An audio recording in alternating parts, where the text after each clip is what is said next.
Boa noite. Boa noite, já temos Renata aqui na fila de comentários, chegando aqui no gargarejo. Bem, gente, olá, eu sou a Paula Vaz.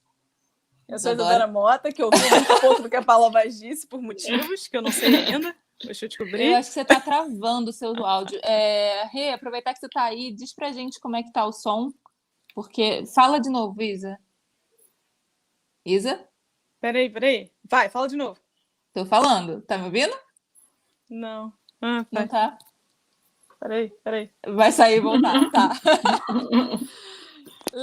Bem, Chá com Breja é o nosso podcast sobre entretenimento, aqui da Nix. Desculpa aí os problemas técnicos, galera. Não, agora foi, pessoal. Foi? Tá, então vai lá, se apresenta aí, Isadora. Gente, eu sou a Isadora Mota, aquela com problemas técnicos. Tudo certo. Hoje a gente tem a ilustríssima presença da Letícia Helena Teles Nunes, grande amiga, companheira de criação. E se apresente, Letícia, por favor. Eu sou jornalista de formação, mas trabalho com roteiro desde 2014. Sou o que chamam de chave de cadeia, porque eu adoro séries policiais, é a minha paixão de vida. Eu gosto de escrever, de ver. E eu também trabalho como ghostwriter, e trabalhando como ghostwriter eu escrevi um livro, fiz a redação final de um livro chamado Psicopatas do Cotidiano, que ele trata dos transtornos de personalidade listados pela Academia Americana de Psiquiatria, e é um livro que a gente usou elementos da cultura pop, basicamente de filmes e séries, para ajudar as pessoas a entenderem como funcionam esses transtornos. Aliás, gente, o link do livro, assim como todos os materiais que a gente vai usar, assim, não necessariamente citar, mas que a gente teve de referência para montar o episódio de hoje, estão aí já na descrição. Dessa vez fiz meu dever de casa, então quem quiser tanto checar o livro da Letícia quanto ver os outros materiais, fiquem à vontade, depois do podcast, é claro. Por favor. Então, qual é o assunto de hoje e por que trouxemos Dona Letícia, além dela ser maravilhosa?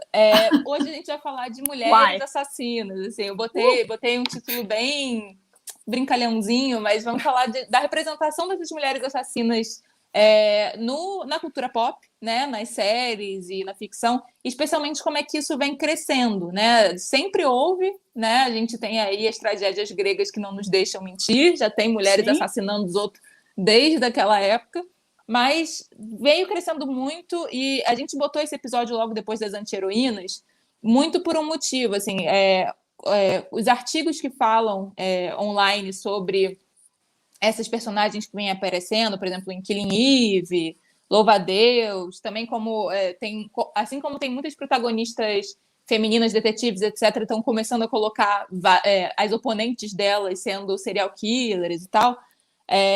A justificação que a maioria desses blogs, sites, especialmente gringos, dão para isso essa era de ouro de anti-heróis que depois do Me Too começou a trazer as anti-heroínas também, como a gente falou no episódio passado. Quem não ouviu, vai lá vai lá depois para entender melhor esse rolê. E também tem outro motivo, que com os podcasts de true crime, livros de true crime, etc., tem crescido muito um boom de mulheres que consomem esses produtos, inclusive muito mais do que homens. Então, assim, é um pouco até lógico, não só true crime, como o crime ficcional também, é até um pouco lógico você colocar mais representação feminina nessas obras, né? E que não sejam só as vítimas estupradas, assassinadas, etc., que geralmente costumam ser naquilo que a gente já sabe, né? Então, basicamente... Só interrompendo você um instantinho, ano passado eu assisti uma palestra do então CEO da Universal no Brasil, e ele falou que no Brasil, majoritariamente, 70% do público das séries de crime deles, que são aquelas séries tipo Criminal Minds não, Law and Order, esse tipo de série, cerca de 70% são mulheres de 18 a 35 anos. Então eles estavam procurando, inclusive, séries que fossem protagonizadas também por mulheres, porque eles sabem que o público desse tipo de programa é feminino. Por que mulher gosta de ver série policial? Não faço nenhuma ideia, mas é um fato de mercado, não é? É uma realidade, né? Não é uma ideia, é um fato comprovado com números, de fato. Sim. Olha, Letícia, eu vou te falar que você trouxe um chamariz de gente maravilhosa nesse chat hoje. Estou vendo aqui muitas carinhas novas que vieram honrar sua presença. Bem, então, para introduzir o assunto, antes da gente chegar lá na ficção, a gente dividiu mais ou menos esse episódio assim. Vamos primeiro falar do porquê que as mulheres geralmente matam, né? Os estudos que existem sobre isso, o que eles dizem sobre isso. Depois a gente vai passar para como é que essas mulheres que matam são representadas pela mídia, geralmente, porque isso tem tudo a ver com como elas são representadas na ficção também, como é que elas são vistas pelo público, né? E logo associações, e que tem muito a ver com os estereótipos de gênero que a gente tem tratado bastante nessa temporada do podcast. Então tá, por que mulheres matam? Segundo, principalmente um artigo que fala muito sobre essa representação da mídia das mulheres. Esse aqui é gringo, então depois que eu falar sobre isso, vamos conferir com Dona Letícia qual é a experiência real brasileira do que ela acompanhou aí no tempo dela de jornalista. Mas então, o senso comum é que homens e mulheres matam por motivos diferentes. Geralmente, quando as mulheres vão para a cadeia, não costuma ser por crimes violentos, né? E muito menos por assassinatos. Geralmente, assim, por portar droga, por roubo. São geralmente crimes mais leves, né? Mas quando elas vão para a cadeia por assassinato, muitas vezes não são consideradas legítima defesa, tanto é que elas são presas, né? Mas assim, defesa em casos de abuso pelo parceiro, em alguns casos para tentar algum tipo de lucro, mas muitas vezes esses assassinatos são feitos de uma maneira silenciosa, né? Que é assim, o veneno, que é a forma de matar mais associada às mulheres, né? Você ir drogando aos poucos. Você tem muito aqueles casos. No nosso imaginário existe muito aqueles casos das enfermeiras, né? Que matam idosos, que matam pessoas doentes. Mães que matam crianças, né, filhos, ou alguém da família. Você tem sempre essa ideia da mulher matando seres humanos mais frágeis do que ela, né? E geralmente dessa forma não tão violenta. Enquanto o assassino masculino geralmente é muito mais associado à violência bruta, muitas vezes à violência sexual, que não é tão associada aos assassinatos feitos por mulheres. Mulheres geralmente não matam mulheres. A maioria dos crimes não são mulheres matando mulheres, são mulheres matando homens, ou como eu disse, seres mais frágeis, vulneráveis, né? Mais vulneráveis. E geralmente não tem relação a essa violência, nem a sadismo, etc. Existem casos, como a gente vai falar depois quando a Isa entrar na questão da representação da mídia. Mas não é o mais comum, né? Pelo menos pelo que a gente viu nesse artigo e tal.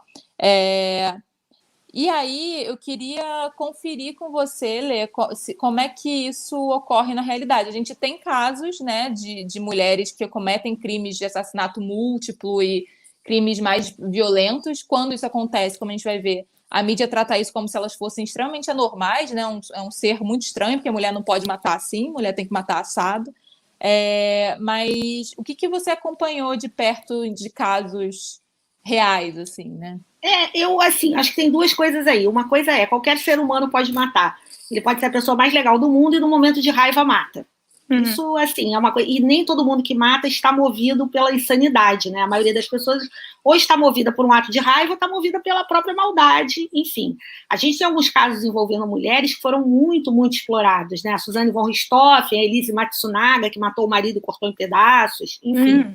Mas essa ideia da mulher que ela mata o vulnerável, se a gente parar para pensar, isso também remete um pouco a uma ideia de uma mãezona que não quer ver as pessoas que ela está cuidando sofrendo. Em geral, quando essas mulheres elas vão ser ouvidas, elas trazem um pouco essa questão, entendeu? Mas eram pessoas que estavam sofrendo, era o velhinho que estava inerte numa cama, era um bebê numa UTI, como se elas tivessem quase que um papel divino de permitir àquelas pessoas uma passagem mais tranquila. Há casos, lógico, em que essa confusão com o papel da maternidade ela está ancorada nesse estereótipo de gênero, né? Sim, há casos também que está ancorada numa doença mental. Tem um caso famoso aqui no Rio de uma mulher que ela só matava bebês, ela era enfermeira, ela só matava bebês, e ela dizia que ela estava mandando eles para o céu. E que, assim, que aí vai jogar um pouco com um caso masculino, que é o do vampiro de Niterói, que também dizia que matava aqueles garotos porque estava aliviando a dor deles, que na verdade era a dor dele que tinha sido abusado quando criança, mas aí é uma outra história, não vem ao caso. Mas o que eu acho é que a gente tem muita dificuldade de encarar essa mulher que mata sangue frio, a mulher que simplesmente mata. Isso é muito difícil para a gente encarar. E aí eu vou dar um exemplo pessoal. O livro que a gente falou aqui, ele foi escrito por uma psiquiatra chamada Kátia Meckler. E a primeira vez que eu fui no manicômio judiciário aqui do Rio, a Kátia estava fazendo o laudo de uma jovem, assim, jovem como vocês, uma mocinha, e ela contou, essa mocinha contou que ela tinha matado os 2 filhos. Eu só não me lembro se foi afogado ou queimado, mas era uma morte horrível. E aí, quando a menina saiu, eu olhei, eu perguntei a Kátia o que ela tinha feito, a Kátia falou, e aí eu imediatamente, meu primeiro impulso foi, ela é maluca, né? Foi o meu primeiro impulso, porque assim, para mim é impossível acreditar que alguém mate os filhos de forma cruel, que mate os filhos e de forma cruel. E de forma cruel. Exatamente. E aí a Kátia virou e falou assim, não, ela sabia o que ela estava fazendo. Ela queria, o marido tinha se separado dela, ela quis se vingar. E isso para mim foi um choque, porque ali, para mim, caiu aquela ficha assim, bem, qualquer um pode matar e a maldade pode estar escondida dentro de qualquer um e a gente tem que tomar cuidado. No caso das mulheres, às vezes eu também fico pensando um pouco, 2 coisas. Tem essa coisa da mulher que, quando mata, comete um crime de, vamos dizer, entre aspas, de homem, chama tanta atenção, né, como a Suzane von Richthofen, a própria Elise Matsunaga, e tem essa coisa de quando a mulher é essa mensageira da morte, né, que é que está no hospital, que está... Tem uma aura ali meio de mistério, sabe? Parece que tem uma... Eu acho que é difícil para as pessoas aceitarem uma coisa simples. Mulheres podem matar. Uhum. Eu acho que o que a Isa vai entrar sobre a mídia tem muito a ver com isso, né, também. De, tipo, não só o que as pessoas já aceitam, mas como essas pessoas são representadas pela mídia ao noticiar esses casos, também influencia muito na visão popular sobre o que isso é, né? Antes disso, eu só vou corroborar o que você tinha falado da Universal, o Rolê do Roteiro, falou aqui que o kit de mídia do Discovery ID informa que a audiência do canal é prioritário entre mulheres entre 25 e 54 anos, ou seja, né? Não só a Universal ficção, mas o Discovery trabalha muito com true crime, né? Sim. Vai lá, Isa. Mas acho que, pela lógica que a Letícia estava indo, a gente consegue se entender super bem. Primeiro, a gente tem que lembrar que antes de assassina, essa mulher, ela é mulher. E na sociedade como um todo, o que é uma mulher, né? Vamos voltar bastante lá na Caça às Bruxas. Lembra dos 200 anos de caça, de morte? Tudo que uma mulher fizesse era absolutamente julgado contra ela. Quando a gente sai desse momento, e a Silvia Federici fala isso no livro dela, do Caliban e a Bruxa, a gente tem um estado absoluto de harmonia, em sentido de as mulheres agora vão ser levadas a seres maternos, carinhosos. Você precisa de um carinho? Você corre para a mamãe, você corre para a vovó. Você precisa de atenção, né? São os grandes seres que estão aqui para dar as vidas delas, os seres, né? A essência, o leite, o útero, o que for, por você. Então é extremamente difícil, né? Como assim matou os filhos? Impossível. Que loucura é essa? É o único amor real que a mulher pode ter na vida dela. É muito... é a única coisa que você ama mais do que meus filhos, é óbvio. Ai da mulher que disser que não é, né? Ai da mulher que disser que é a mãe, não sei, que é o marido. Então, quando a gente chega para a representação da mídia, a aceitação do público como um todo, a gente tem casos distintos. Existe aquele caso, como o Paulo já falou no início, da mulher que matou um marido, né? Aí você vem de uma representação assim, ok, mas o que aconteceu para essa mulher matar essa pessoa? Aí era uma abusadora, ela matou aquela vez, né? O cara ia, não sei, abusar da filha, o marido, um pai. Então existe uma retratação diferente de que essa mulher entrou numa situação de tristeza, num súbito de raiva, né? Numa adrenalina qualquer, e ela fez o que ela precisou fazer naquele momento. Claramente, ela era uma pessoa boa que passou por isso. E existe aquela mulher má, a que matou mais vezes, a que você não tem desculpa, né? Qual é o motivo, né? Você não estava salvando um filho, você não estava salvando sua honra, né? Você não tem muito mais. Talvez seja o caso dessa que matou o marido, esquartejou. Não lembro se era o cara da Ioki. Uma coisa. É isso. Né? Você fala, essa mulher é manipuladora, com certeza, uma biscate, casou com esse cara por causa do dinheiro dele, não sei o quê. E assim, a mídia entrega pra gente, né? Quem são as pessoas, deve achar dessa pessoa, né? E o que a gente deve achar, sempre. Quais são os padrões? Já é difícil a mulher matar. Se ela matou, foi para salvar a vida de alguém, porque precisou muito, né, por um surto que teve, ou claramente uma manipuladora, uma femme fatale louca, principalmente, né? Acho que talvez seja o nome mais usado contra a gente. Então, eu acho que... a gente... Fala, não, é porque assim, eu acho que você tem toda a razão quando você fala da mídia tradicional.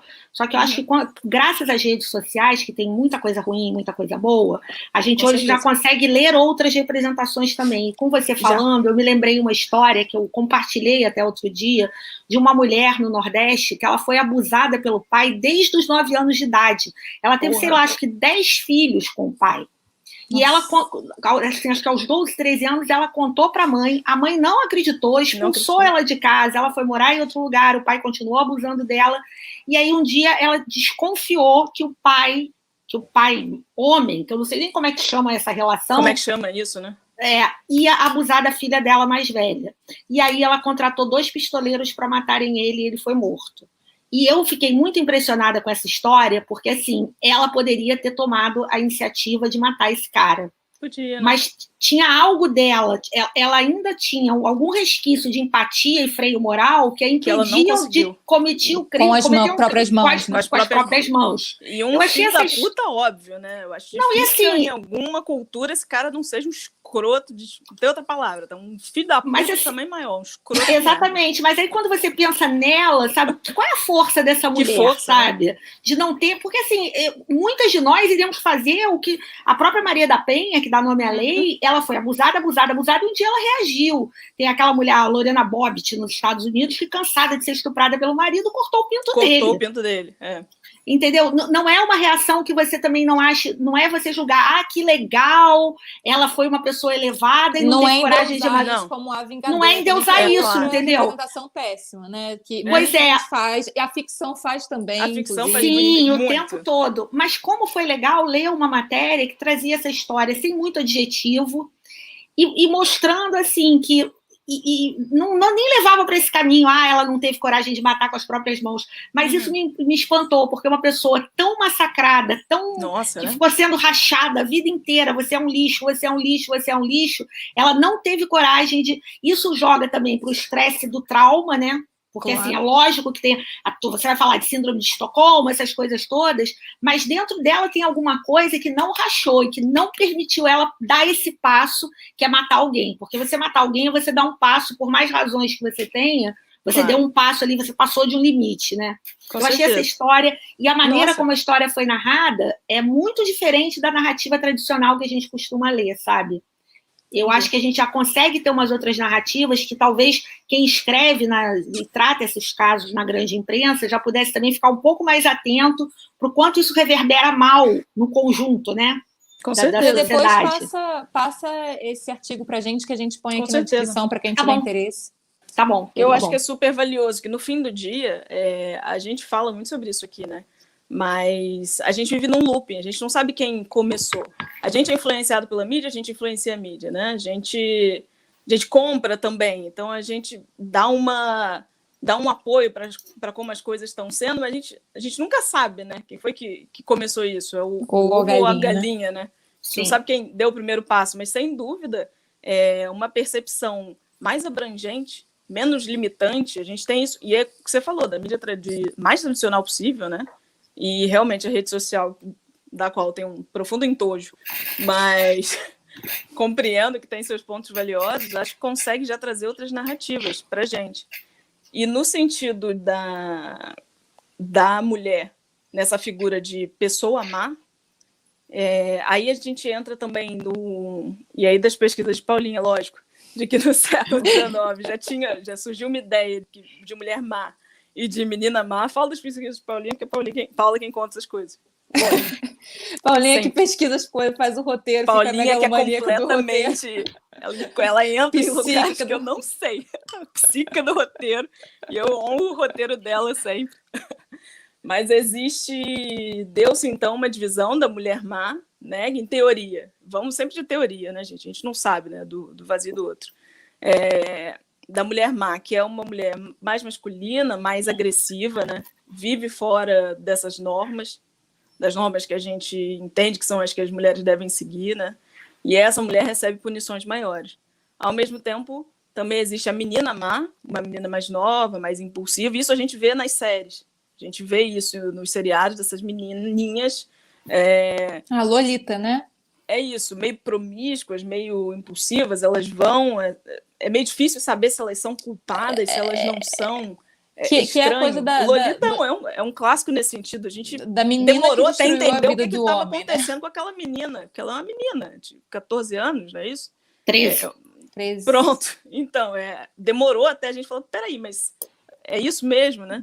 Então, a mídia e as representações geralmente só ajudam, né? Enfim. Esse modelo já é uma menina má que tem um futuro, né? A gente consegue reverter. Em teoria, essa pessoa pode sair dessa um dia. Mas, acima de tudo, quando o crime ainda é uma coisa muito... Talvez ainda hoje. E aí, essas representações novas, Killing Eve, por aí vai, estejam fazendo mudar, o crime ser uma coisa masculina. É aquilo de novo. Você, a mulher, é mãe. Você não vai machucar ninguém. Em teoria, é a posição de vítima, a posição de insegurança, a posição de fragilidade, né? É difícil acreditar que um crime de uma violência dessa, e aí quando a gente pensa em mulheres que mataram, matou uma vez, o abusador matou pelo dinheiro, aí você pensa em casos como o da Aileen Wuornos, que a mulher matou 9, como assim? Ainda mais. Acho que nem não sei qual é o diagnóstico dela no fim das contas, mas ela era uma das que dizia, matei esse porque fui abusada, né? Aí chegou um momento que ela parou para pensar, falou, não, esse me abusou, mas esse aqui não me abusou, não, pode me condenar, tudo certo. Era uma que falava que tinha noção do que estava fazendo. Não, e que falava, ela tinha um discurso de ódio aos homens muito parecido dos assassinos em série homens que odeiam mulheres, né? É isso. E ela tem uma história pesada como dos assassinos homens também, de violência sexual dentro de casa, de sexualização junto com o irmão. É uma história completamente pesada, né? Que a gente vai ver sempre nesse modelo de assassino. Mas a gente ainda tem essa dificuldade, né? A mulher, quando ela passa a cometer um crime, ainda existia aquela lógica que tinha uma coisa biologicamente errada com essa pessoa, né? Não está no estado normal do feminino. O feminino não faz isso. Se a gente parar para pensar de uma forma bem limitada, isso não é uma atitude do feminino, e quando essa mulher não se enquadra, né? Ela não tem uma justificativa social para ela cometer esse crime, a situação dela passa por uma penalidade extra, né? Ela não tinha um filho para defender, ela não tinha a própria honra para defender, se é que vale em algumas situações, né? Tem lugares que a honra também da mulher não vale nada. Vale nada. Né? Nada, nem coisa nenhuma. Então, fala. Não, termina. Aquela que tá picotada. Não eu só queria dar aquele estímulozinho básico. Galera do chat, a gente quer saber a opinião de vocês. Assim, a gente está aqui falando um tempão, mas lembrando que um dos motivos da gente fazer o podcast ao vivo é justamente para trocar essa ideia com vocês, saber das experiências de vocês com os temas que a gente aborda aqui e trazer isso para a nossa mesa de bar virtual aqui, no caso. Falem, pessoas. Falem, pessoas, é o mas Se vocês não falarem, vamos ser mais dramáticos. Se vocês não falarem, o YouTube entende que a gente não é legal. Não manda os próximos para vocês, tá? Vamos de boa, assim. Mendigo de like. Fiz esses vídeos na parafernália, era de eu ter vendido. Eu acho que tem uma coisa bem, bem curiosa, assim, nessa representação da mulher criminosa, que é uma coisa meio assim... não é só no Brasil, mas num determinado tipo de mídia, né? É comum você folhetinizar os crimes, né? Então, assim, se um homem mata 4 mulheres, mata 4 pessoas, não vou nem botar um crime que envolva gênero, mata 4 pessoas, ok. Se uma mulher ele casou 4 vezes e as 4 mulheres dele morreram de forma estranha, enfim. Se uma mulher faz isso, ela é a viúva negra. Imediatamente, entendeu? É mais fácil você folhetinizar quando é uma mulher que está fazendo um crime, né? todo alarido em torno da figura da Suzanne von Richthofen, que agora virou filme, inclusive, é incrível, porque ela é um personagem incrível, incrível. Ela estava, quem viu o enterro dela, o enterro dos pais dela, ela estava com um chapelão e óculos de sol, chorando a morte dos pais com uma dor, entendeu? Que talvez se eu fosse a investigadora, eu não ia conseguir acreditar quando os irmãos Cravinho dissessem que ela estava envolvida, porque ali ela continuava encenando. Ela criou uma persona ali para cometer aquele crime e ela foi levando aquilo. E, curiosamente, eu acho que assim, porque eu acho que um dia a Suzanne vai virar um personagem, alguém vai se inspirar nela para fazer um personagem de ficção. Uma vez eu vi uma entrevista de uma carcereira dizendo que a Suzanne, a carcereira deu uma definição do que é uma pessoa manipuladora. A carcereira falou o seguinte: a Suzanne é uma pessoa que faz você dançar conforme a música que ela toca. É uma definição tão bacana que eu até copiei isso, que eu falei, um dia eu vou botar um personagem na boca, essa frase de um personagem, entendeu? Fulano faz você dançar de acordo com a música dela. Que isso é a definição clássica do manipulador, né?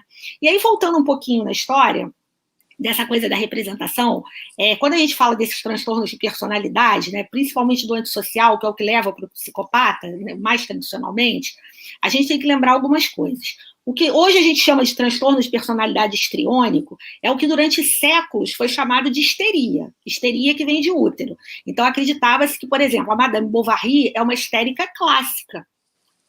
Entendeu? E é um personagem que a gente ama, mas ela é uma histérica clássica.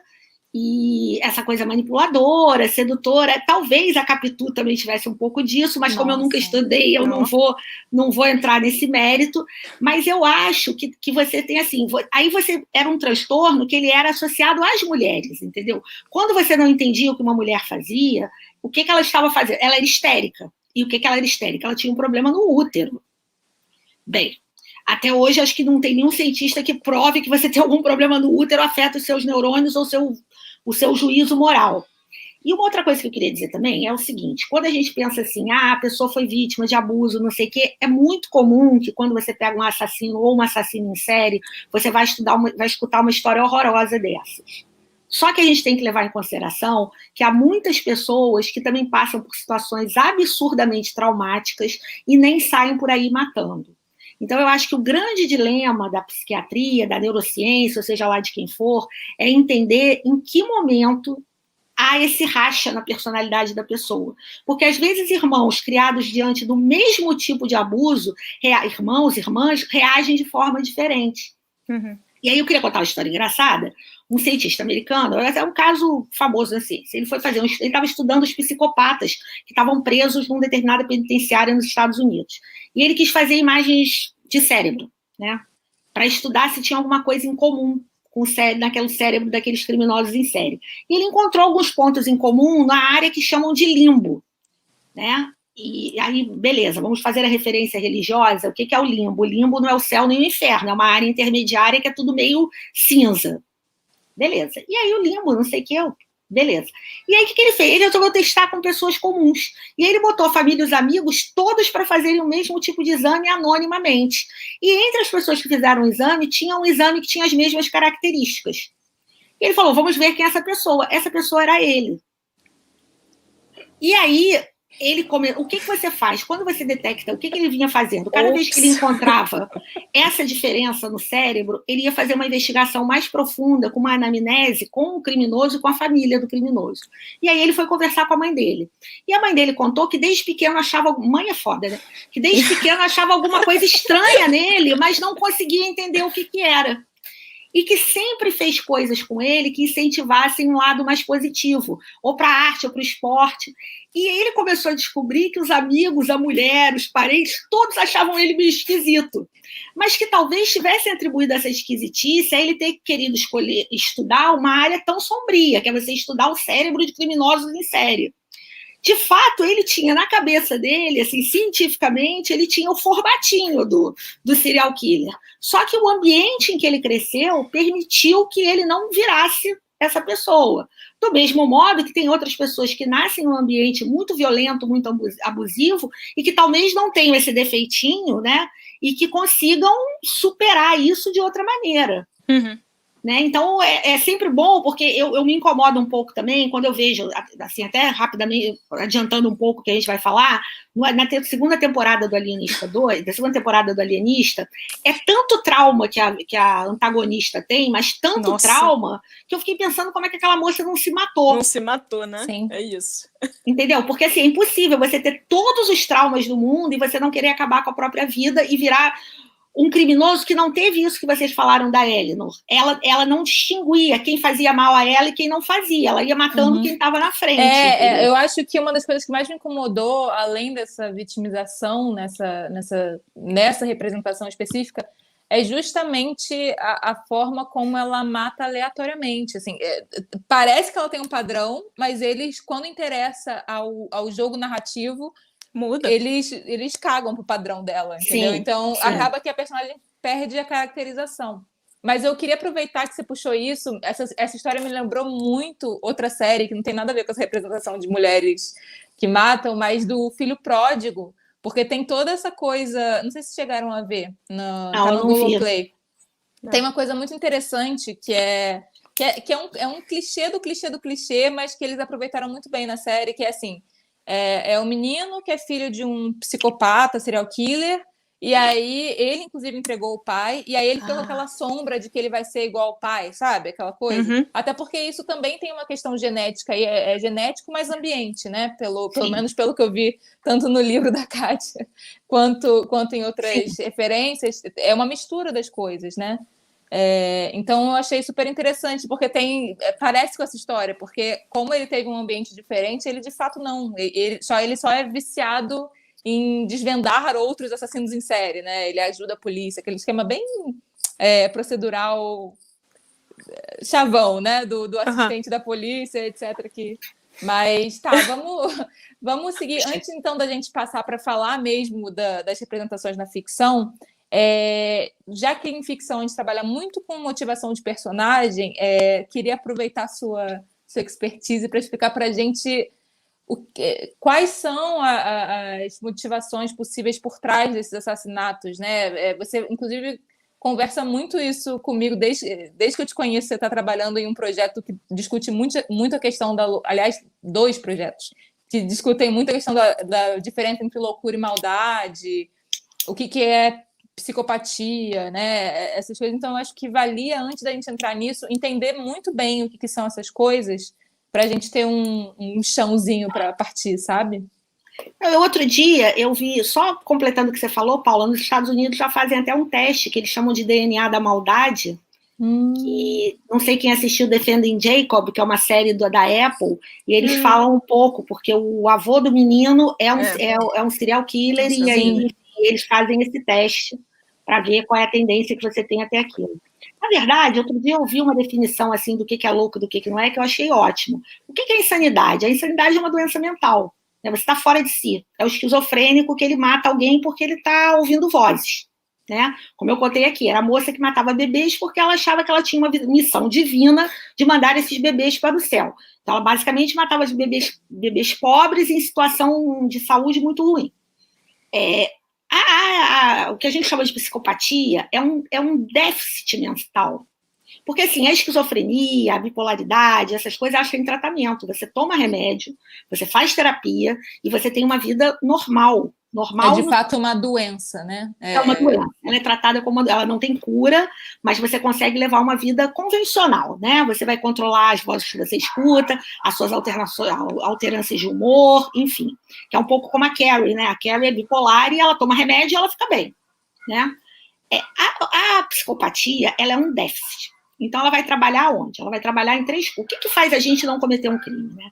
A gente tem empatia com o outro, a gente tem o freio moral, que é isso que a gente chamaria do ambiente, né? É o que os nossos pais nos ensinam, o que a sociedade nos ensina.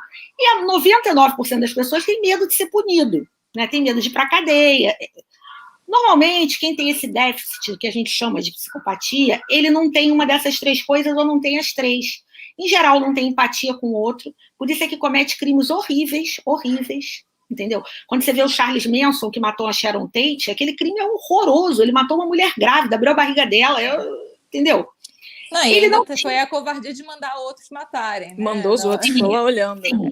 Ele não tinha esse freio moral, que é o que impede você de pegar, que é o que a moça lá do Nordeste teve. Ela não teve a coragem de pegar uma arma e atirar no abusador. E você não tem o medo de ser punido. E aí você vai estar trabalhando numa linha que, assim, você não acha que você tem que dar satisfação para a sociedade, você não acha que você tem que dar satisfação para aquela pessoa, e você acha que você tem que botar você acima de tudo, né? Nem vou usar essa expressão acima de tudo, porque a gente vai jogar num outro lugar que também tem a ver com isso. Então, quando você fala da loucura e da maldade, a loucura, ela é muito clara. Ela é muito clara. Quando você vê uma pessoa que é maluca passando por uma perícia psiquiátrica, você claramente entende, ela tem um universo próprio. Então, é até engraçado, porque o Elias Maluco, que matou o Tim Lopes, e que tem o sobrenome de Maluco, embora ele seja uma pessoa, não tem absolutamente nada. Ele era um cara, assim, eu li alguns depoimentos, ele prestou depoimento para 3 psiquiatras que eu conheço. Eu li os depoimentos dele, ele achava que ser maluco era fingir que ele era retardado. Retardado no sentido da pessoa que tem um déficit mental mesmo. Então, o psiquiatra perguntava, mas o que aconteceu? Ele ficava assim, Então, assim, o esquizofrênico, por exemplo, ele tem um universo todo próprio, ele escuta vozes, ele tem visões. Então, o louco, quem é louco, você detecta. O louco é fácil de você identificar. Quem não é fácil de você identificar é esse mal que tem um transtorno de personalidade, que ele pode se manifestar de várias maneiras. Eu acho que tem um filme muito legal chamado A Esposa, que é com Jonathan Pryce e a Glenn Close. Nossa, a Glenn Close, parênteses, primeiro parênteses que eu faço nesse podcast, eu sempre faço esse parênteses. É o primeiro mesmo. Tadinha, a Glenn Close sempre é a doida assassina, né? Obcecada. Ela já tem anos dessa moça. Agora, nesse filme, ela está num outro papel. Ela está no papel daquela mulher que ela se submete a um marido narcisista. Eu até escrevi um artigo da faculdade sobre isso. Não é muito melhor esse papel, né? Mas tudo bem. O que acontece? Ela tem um tipo de personalidade que a gente chamaria de evitativo, que é o que a grosso modo é o tímido. E ela casou com um cara que é narcisista. Então ela viveu para ele. E isso causou uma infelicidade profunda. Porque quando a gente fala do psicopata, que em geral é o portador desse transtorno antissocial, né, que é o que não tem empatia, a empatia dele é 0, mas você não tem só esse psicopata do cotidiano. Você tem essas pessoas que são muito narcisistas, você tem essas pessoas que são muito desconfiadas e vivem numa teoria da paranoia própria, e que para quem está ao redor é uma loucura. Cof, Bolsonaro, cof. Exatamente, entendeu? Que acha que o mundo conspira contra si. Você tem as pessoas, tem os histriônicos, que hoje em dia já se sabe que não é uma questão feminina, que não tem nada a ver com útero, que é uma questão de você ser uma pessoa extremamente vaidosa, ou que quer estar o tempo todo no centro dos holofotes e que quer chamar a atenção. A gente vive, né, por tudo, porque você falou, não gosta de redes sociais, a gente vive a era dos narcisistas, né? Ser narcisista a todo custo, as pessoas se exibem o tempo todo. E muitas vezes, do mesmo modo que tem aquela bobagem da pessoa que foi fazer uma selfie e levou um tombo, tem aquela pessoa que trata os outros mal, que quer aparecer a qualquer custo. Então, isso vai causando... você vai ficando assim, você vai causando vítimas pelo seu caminho, não necessariamente vítimas de crimes, não, você não vai matar essas pessoas, mas algumas sofrem muito com isso, muito assim. É daí que vem o famosíssimo assédio moral, né? São pessoas que elas têm uma série ou porque elas têm um comportamento que elas são muito desconfiadas, ou porque elas têm às vezes combina, né? É muito vaidoso com muito desconfiado, às vezes você vai fazendo essas combinações. Até você chegar àquilo que você convencionou no transtorno de personalidade antissocial, que aí você vai botar o psicopata ali, né? O que a gente chama de sociopata ou de psicopata. Mas quando a gente bota nesse lugar, a gente tem que entender uma coisa.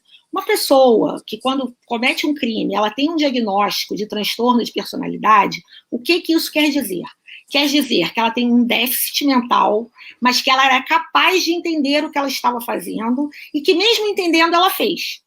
Então, aí voltamos à palavra empatia. Ou seja, ela sabia que ela ia provocar sofrimento, ela sabia que ela ia matar alguém, mas alguma coisa que ela queria era mais importante do que a vida do outro. E é nessa hora que ela...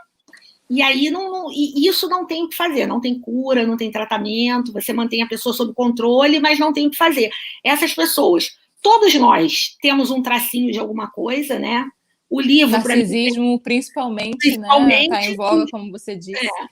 O livro, para mim, foi esclarecedor, porque desde então, em qualquer ambiente de trabalho novo que eu entro, eu olho ao redor para entender quem são aquelas pessoas e saber como lidar com elas, porque a coisa mais importante é você entender que aquela pessoa não é assim com você, ela é assim com todo mundo, sabe?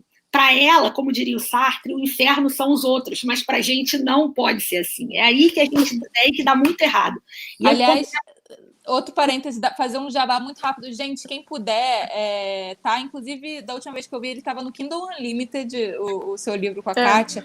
E vale muito a pena ler só pela diversão de ficar classificando os outros. Não, sinceramente. Sim, é muito divertido. É muito divertido depois que você entende essas coisas. E também por isso que você falou de, tipo, você tira um peso das costas de não ter mais a sensação... Pelo menos você sabe que a questão da pessoa é com a pessoa. Não é com você. Né? E aí você tem que se fortalecer para lidar com aquela pessoa. Muitas vezes tem que se afastar daquela pessoa, abrir a gaiola e paciência. Muitas vezes você tem que, se for um chefe, uma mãe, né, sei lá, você tem que lidar com aquela pessoa, aprender, porque assim, é você que vai se fortalecer, porque aquela pessoa não tem jeito. Principalmente porque ela não entende que aquilo é um problema. Entendeu? Quando a gente fala, a Paula viu, eu participei de um concurso agora há pouco, né, com a Renata que está aí, que a primeira temporada é um cara que ele matou 42 pessoas na Baixada. Matou 38 mulheres, 37 mulheres, uma criança e 4 homens. Inspirado nesse fato real, né? É inspirado nesse fato real. E ele dizia que ele matava porque ninguém impedia. Mas, na verdade, ele já trazia esses traços da total falta de empatia, porque ele matava uma pessoa como a gente... Não dá nem para dizer que é como mata uma galinha, porque a maioria de nós também não mata galinha, mas é como você corta um bife, entendeu? Era uma coisa... Sabe, onde é que estava isso? E aí você vai procurar... Aí ele tinha um histórico familiar um pouco confuso, mas ele tem irmãs que não... Entendeu? Então, assim, ele é porque é dele, entendeu? A falta de empatia é dele. Eu acho que talvez algumas pessoas que não tenham isso num grau tão elevado consigam desenvolver a empatia com um choque de realidade, não sei com o quê, assim, porque eu não sou psiquiatra para explicar. Mas eu acho que tem pessoas que não tem jeito mesmo, não, entendeu? E você tem que aprender. Eu lidei no trabalho com uma chefe que ela me levava, assim, à beira de fazer uma bobagem. E tinha pessoas ao meu redor que diziam isso. Você não é com você, é com todo mundo, é com todo mundo. Eu não conseguia enxergar. Quando eu fui escrever o livro, eu enxerguei claramente, superei, passou. Entendeu? Porque eu entendi, eu falei, não era comigo, ela é desse jeito, entendeu? O problema dela, entendeu? Eu tenho que ser forte para... Então, assim, quando a gente vai ver os laudos desses criminosos, a Suzane von Richthofen, ela tem um laudo que, se depender de parte da justiça, ela jamais sairá da cadeia. Porque ela tem uma clara... Eles fazem um teste que chama-se Rorschach, tem um nome estranho. E esse teste deixa claro que ela continua sem ter empatia nenhuma. Então, se ela sair, ela se confrontar com outra situação em que o desejo dela seja frustrado, ela tem tudo para matar uma pessoa de novo. Ale, uma coisa que eu acho importante antes da gente entrar na ficção também é separar psicopata de serial killer. Porque a gente tem uma noção, assim, inclusive o livro me ajudou muito nisso, no sentido assim, de tipo, existem psicopatas que não são, né? A maioria deles, inclusive, não é. Se quando você... Assim, o livro, ele ajuda você... Não estou fazendo jabá do livro, não, mas quando você estuda a questão de pode fazer. E personalidade, você entende que todo mundo tem um parafuso a menos, né? Como a gente usa na linguagem popular. Tem um tracinho mais narcisista, tem um tracinho mais tímido, e aí, enfim, tem um tracinho paranoico. Eu conheço gente que é super paranoica. Tem um tracinho obsessivo, compulsivo, que não é aquele toque de ficar lavando a mão, mas é aquela pessoa que fica muito... Sabe a música do Sting, sabe? Every breath you take, every step you... Aliás, aquilo ali, né? Outro parênteses, assim, quando eu descobri o significado dessa música, tipo, ela acabou pra mim, assim. Você pode, assim, vamos encarar como uma música romântica de alguém apaixonado, mas quando você entende, você fica... Peraí, não, cuidado com isso aí. Mas o que acontece? Voltando à sua pergunta, o serial killer, o que caracteriza um serial killer? E por isso é que muitos especialistas dizem que no Brasil não tem essa cultura do serial killer. Você tem assassinos em série. Tinha o Pedrinho Matador, o Sailson, que é esse da Baixada. Porque o que o serial killer faz? O serial killer, a morte é um ritual. Então, assim, os filmes representam isso muito bem, as séries, minha Mindhunter, por exemplo, é o cara que ele escolhe mulheres de cabelo preto, ele mata do mesmo jeito, ele pega uma lembrancinha e ele leva um pedacinho de cabelo, uma calcinha, ele tem um ritual, seja para matar ou seja para estuprar, como mostra no Unbelievable, que é um estuprador em série, mas que ele também tem esse ritual. E tem o assassino comum, que é o cara que mata o Pedrinho Matador, por exemplo, ele era um assassino, ele era contratado, um matador de aluguel. Ele tinha lá, sei lá, 80 mortes, 120 mortes, sei lá quanto, é uma coisa completamente diferente. Então, o serial killer, ele provavelmente ele é um psicopata, mas não todo psicopata é um serial killer e nem todo mundo que tem um transtorno de personalidade antissocial mata pessoas. Pode causar estrago, pode causar dano, mas pode ser só aquela pessoa que olha o morador de rua passando fome e sede e cospe, entendeu? Ou que recusa um copo d'água. Entendeu? Não é assim, olha, todo mundo é pra gente, senão a gente vai viver num mundo também, vamos virar todos os paranoides, né? Porque todo mundo ali é apavorado, não, é um serial killer. Não é, você tem que identificar as pessoas, tem algumas que... Inclusive, a maior parte dos relacionamentos abusivos, não estou falando de relacionamento tóxico, gente, estou falando de relacionamento abusivo. Né? Parece que é por pessoas. O abuso vem de pessoas que têm esse caráter, né, do antissocial.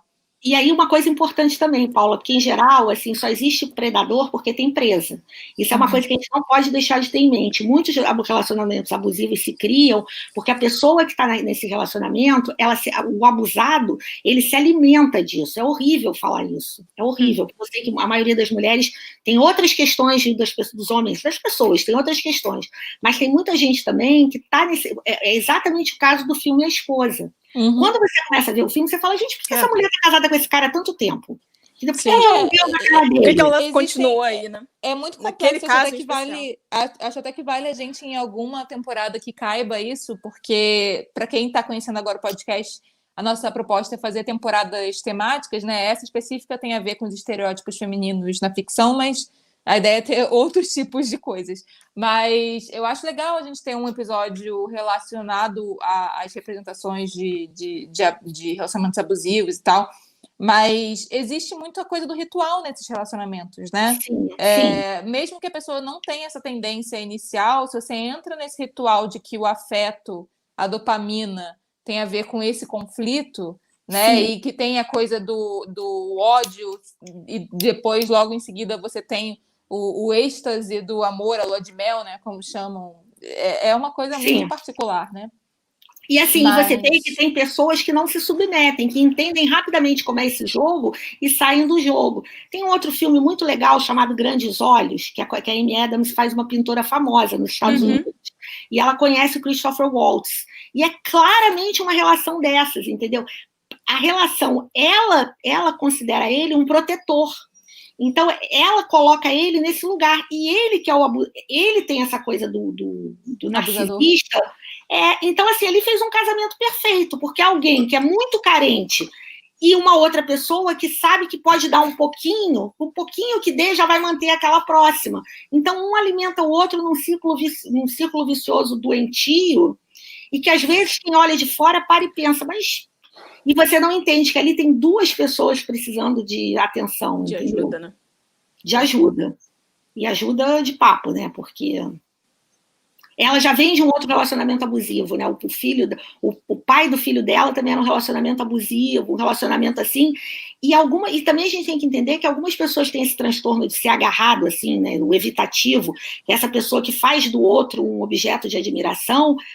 Se a pessoa que é o objeto de admiração não tem essa vibe narcisista, isso também é horrível. Porque imagina você estar num lugar em que você não pode cometer erros, porque algum eventual erro que você cometa, você vai afetar a vida de alguém. Isso você também... As coisas vão se encaixando, sabe? Uma pessoa... É difícil também para você lidar com alguém que é desconfiado o tempo todo.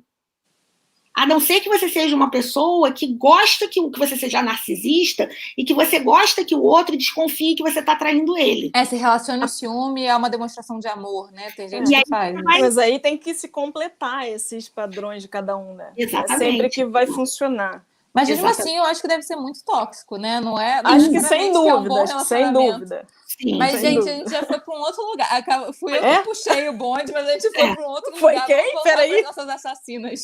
Vamos voltar Assassinas aqui. mulheres. Inclusive, Lê, vamos puxar. Quero puxar com você quais foram os seus incômodos, né, nessa tendência recente de mulheres assassinas, porque veio essa ideia, depois que a gente tratou das anti-heroínas, né, quando a gente estava bolando a temporada, teve a ideia das anti-heroínas. O próximo episódio vai ser sobre um subgênero muito específico do terror, cujo nome é, Isadora? Hexploitation. Hexploitation, que é basicamente as velhas loucas do cinema hollywoodiano lá de antigamente, né? Que era como as mulheres mais velhas conseguiam trabalho. E aí a gente ficou assim, como é que a gente preenche...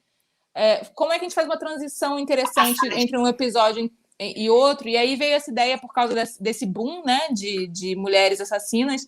E aí eu fui conversar com você e você estava super incomodada também. Então foi uma coincidência muito interessante. Então eu queria puxar esse assunto. Traga aí seus incômodos.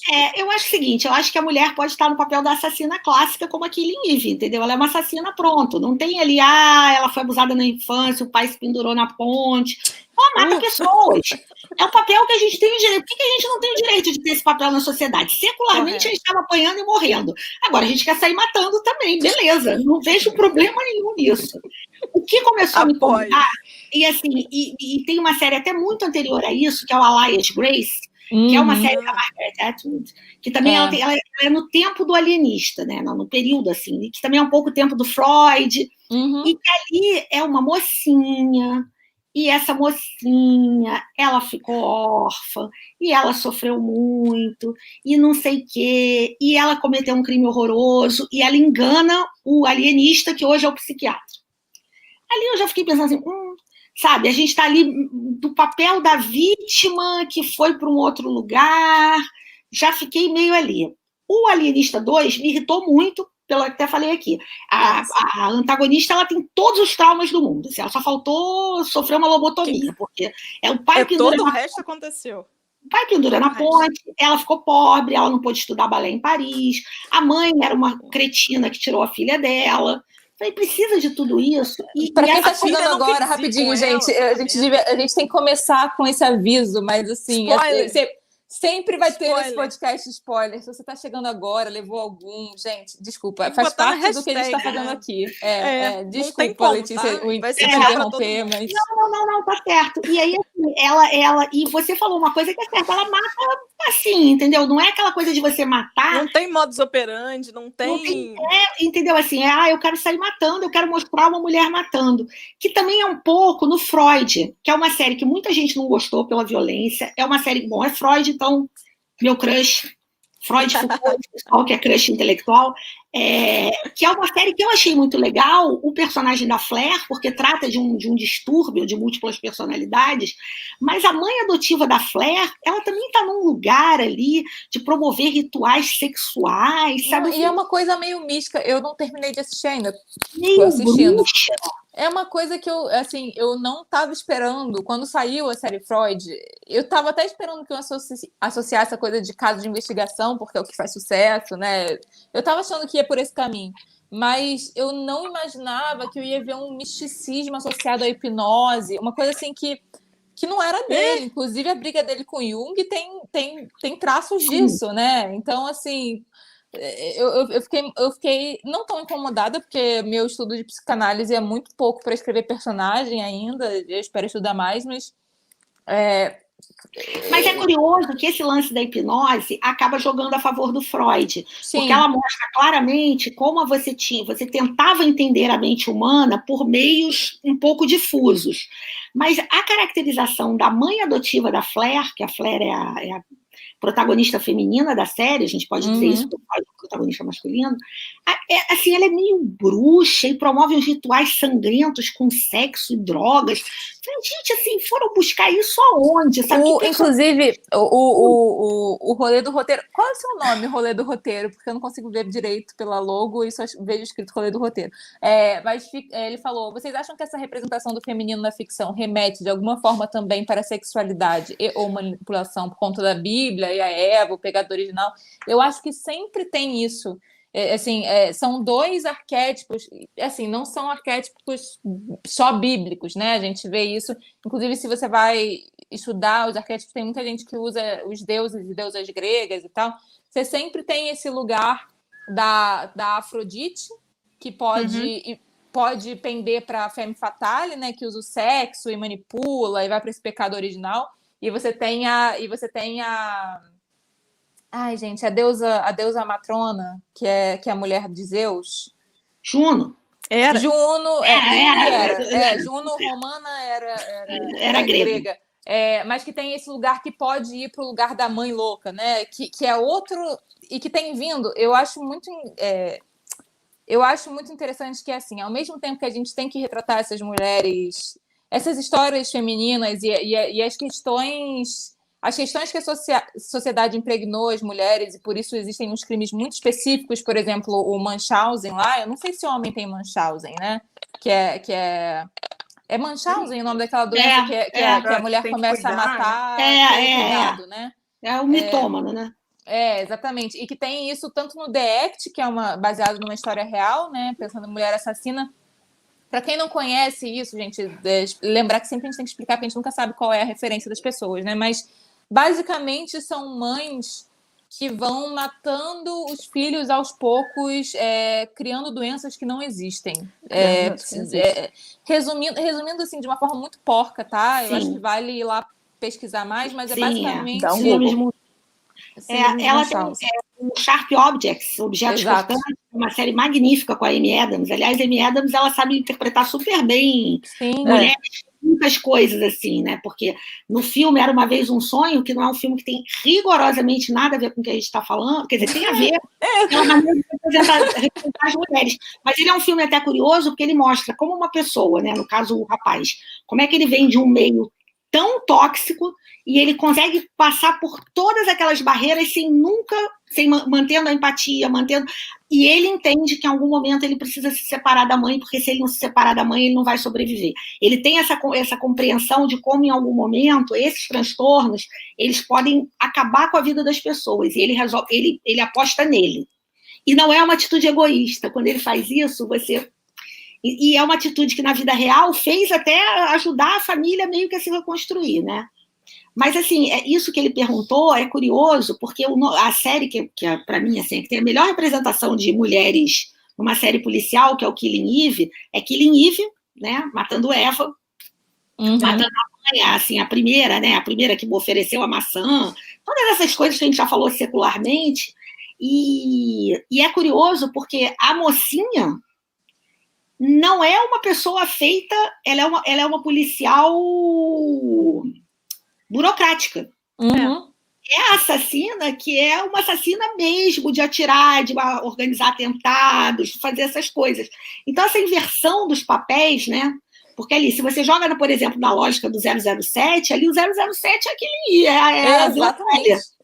É a Villanelle, entendeu? Ela passa ali e, tirando uma coisa ou outra da estrutura ali, que eu acho que é meio cascateira, mas, assim, o personagem é muito legal. É maravilhoso, do jeitinho dele. É o personagem da Phoebe Waller-Bridge, né, que também nos brindou com Fleabag, e eu acho que isso não é à toa, porque eu acho que ela tem uma visão muito especial desse papel que a mulher, sabe, é a mulher que pode reclamar, que está numa situação que permite a ela até reclamar de não ter um parceiro.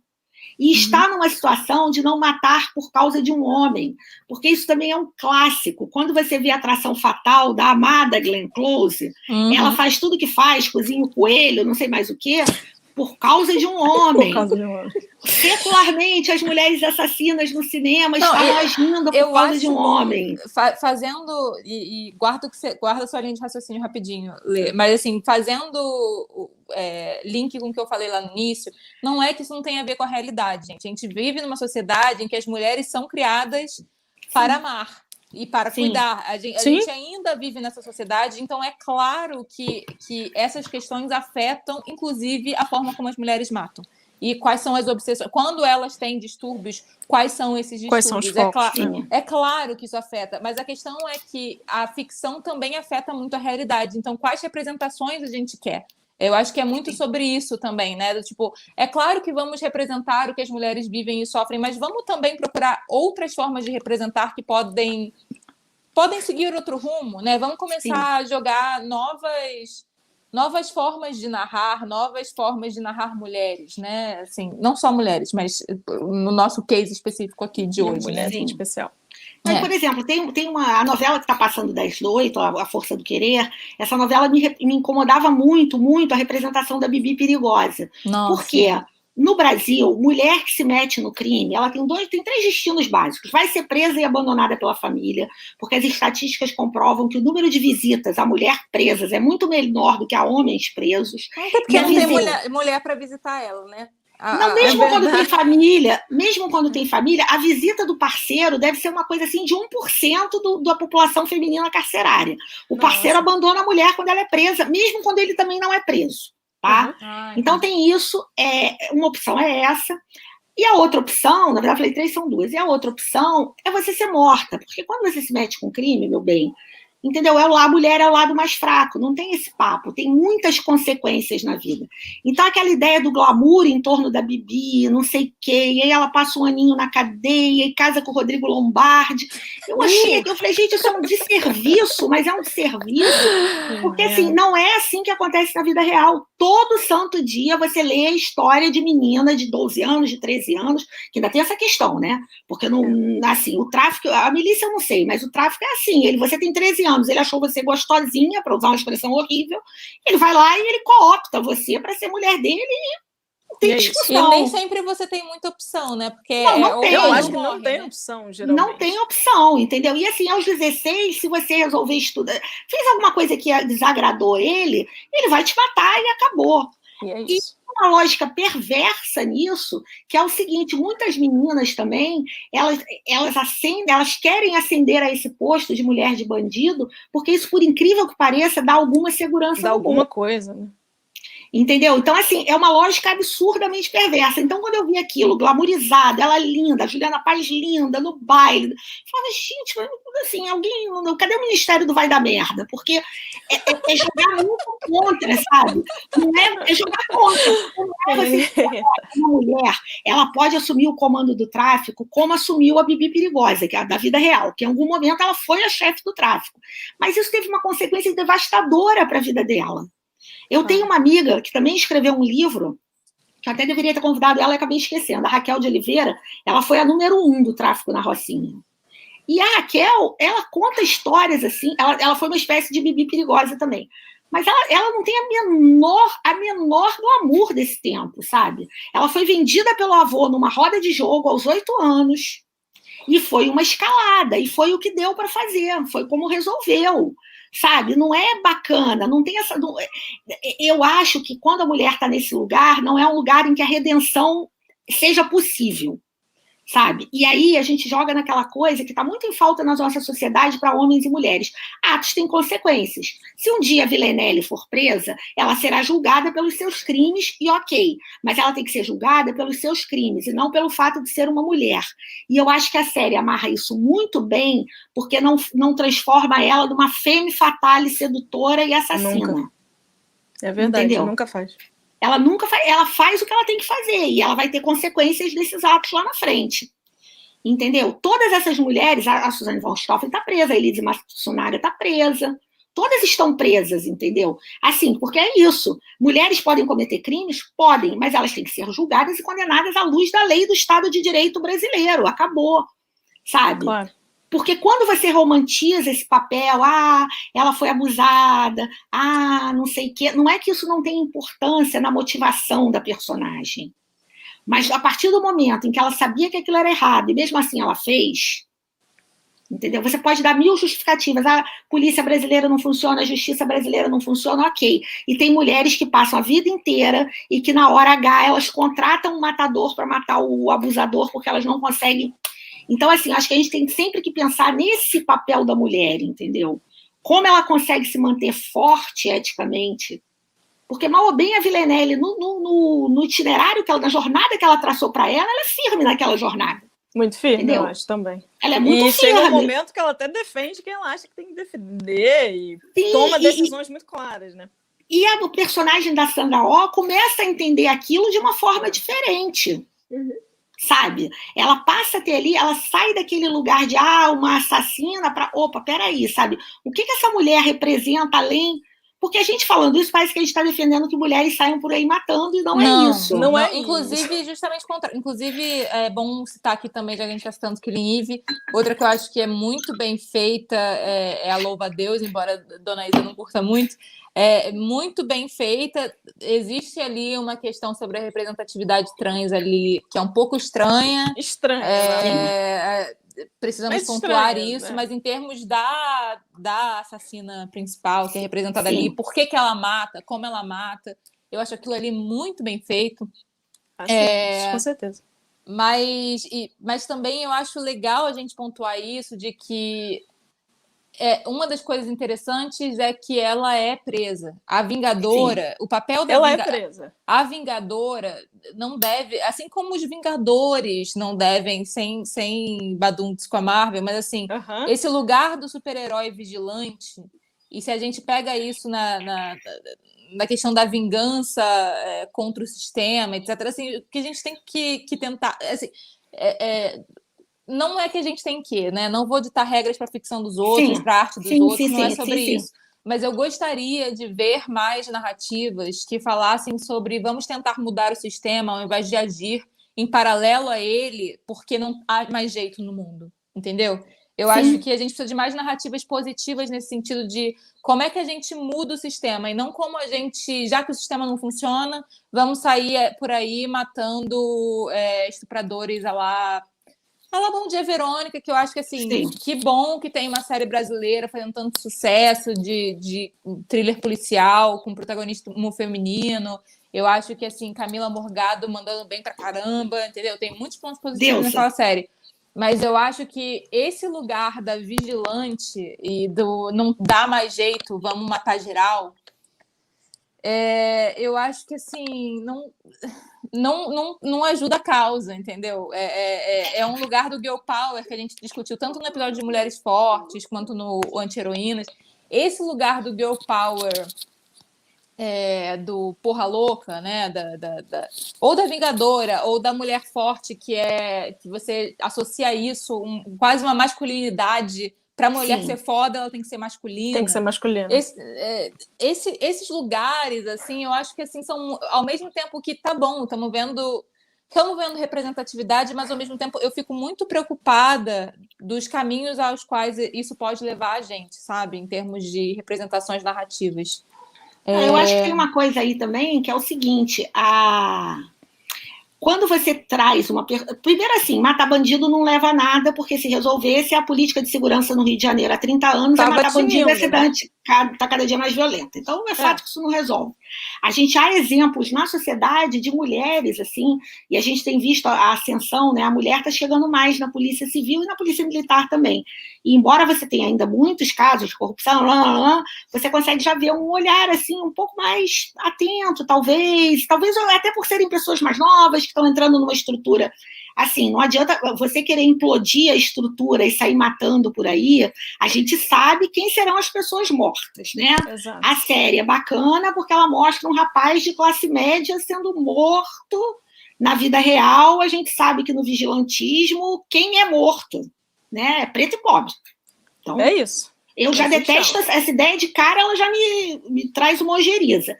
E eu acho que ela também não resolve a questão. Mas é ficção, você tem o direito de criar esses personagens, explorar esses lugares, né? Sim. Eu amo Nikita, é uma série que eu amo. E que, para mim, ela é uma referência clara da Verônica. Na cena final ali, quando ela corta o cabelo, aquilo é Nikita total. Que era uma série que eu gostava ali, né? Que tem um pouco a pegada do Dexter também. Sim. E que vai fazer uma catarse nossa por essas pessoas que escapam da justiça. Aí a pergunta é, a gente tem que torcer por quem resolve o que a justiça não resolve, ou a gente tem que se mobilizar para que a justiça resolva? Né? Porque você começa a botar as coisas nas suas caixinhas. Quando você fala de a Louva a Deus, por exemplo, tem uma coisa curiosa que a Carole Bouquet, não sei se vocês sabem, ela foi Bond Girl. Ela, num dos filmes do 007, ela é a namorada do 007. Se eu não me engano, é o Somente para Seus Olhos, que é um filme passado na Grécia. E ela, então, assim, quando eu falei, caramba, assim, será que a escolha da atriz foi aleatória? Porque é tão curioso. Olha só, eu vou falar uma coisa e vou sair correndo. Eu adoro 007, adoro. Não, é maravilhoso. Eu fui criada vendo 007 e me mijando de rir em cenas como aquele percebe que alguém vai metralhar a cabana onde ele está fazendo amor como oriental, e ele pega a oriental e faz de escudo. Isso assim, Agora, você pode ter um senso crítico e dizer, pô, aquilo ali é uma merda, entendeu?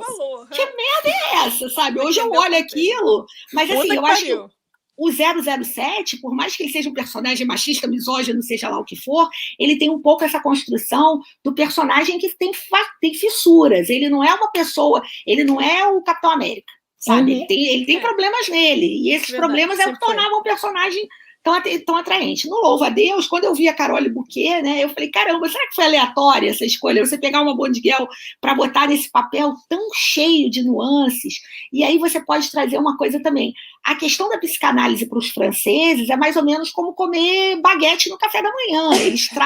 Você vê que são raros os produtos audiovisuais da França em que eles, de alguma maneira, não abordam essa questão de algum transtorno mental, de como as pessoas têm problemas. O ser humano tem problemas, gente. Todos nós temos, não é nada demais. Essa questão da representação trans é um pouco incômoda, mas eu acho que ali eles conseguem marcar um pouco mais essa ideia de que a mulher... Porque você acha que o que a gente tem que pensar de tudo isso? Se a gente quer estar em todos os papéis da sociedade como temos direito, a gente também tem o direito de ser representada como assassinas que somos na vida real. Sim, com certeza. E assim, aí eu volto ao Alienista 2, que o que incomoda ali? Bastava um trauma? Talvez não, porque talvez tenham pessoas na vida real que precisem de muitos traumas para chegar a um grau que ela chega.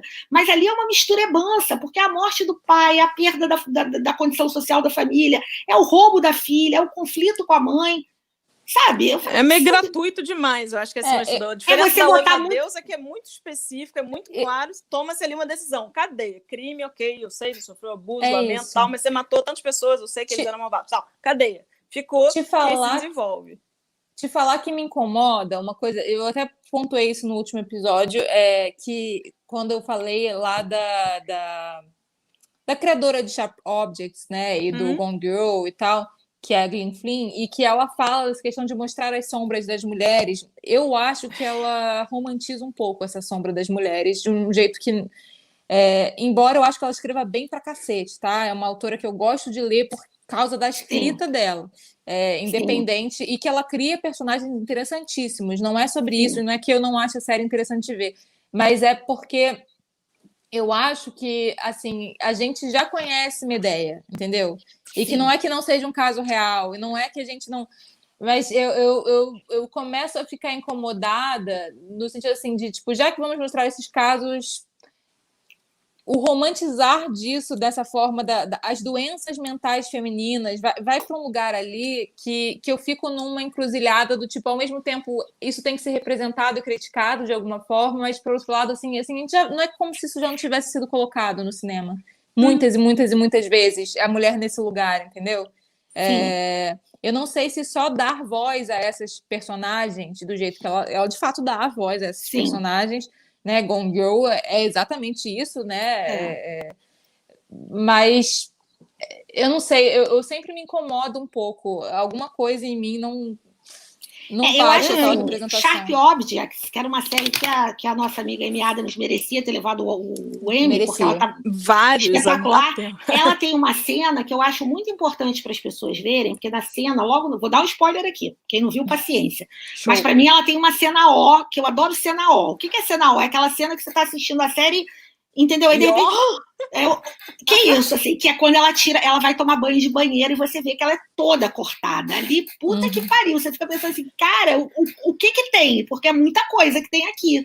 Mas vou te falar que aquela cena foi uma que me incomodou, porque ela tem cortes em lugares que ela mesma não tem. Eu fiquei pensando sobre isso, assim, porque eu não consigo coçar as costas. Como é que ela conseguiu passar um objeto cortante ali? Ainda mais que são palavras, né? Sim. Não é um estiletinho, assim.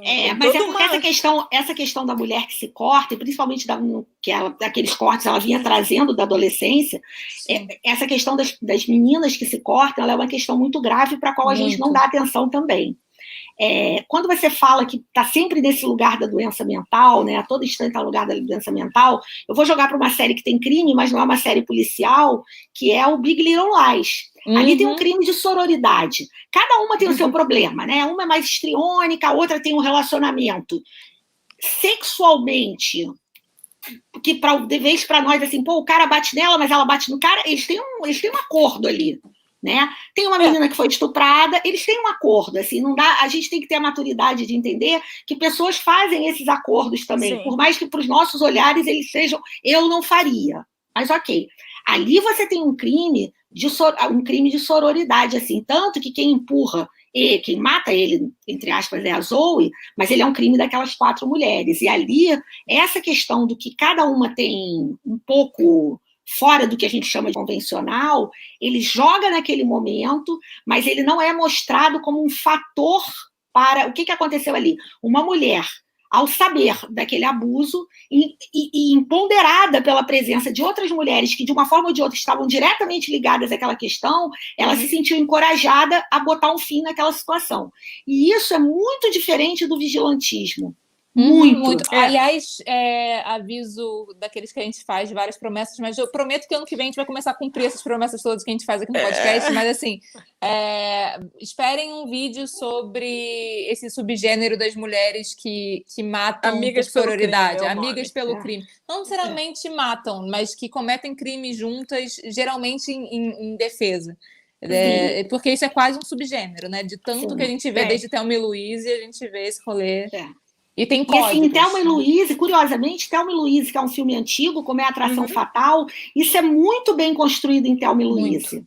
Entendeu? Porque uma sai do lugar da boba, a outra sai do lugar da boba, a outra sai do lugar da frustrada, e elas vão crescendo juntas. O que uma traz e a outra traz vai se somando, até o momento em que elas entendem, bem, a gente tem 2 opções, a gente vai para a cadeia, porque nos Estados Unidos ou você vai para a cadeia ou vai ser morto, ou a polícia vai matar a gente, ou a gente vai tomar... Ou a gente resolve, né? Ou a gente vai ser libertadora de verdade, a gente vai se matar e vai deixar essas pessoas para trás, enfim.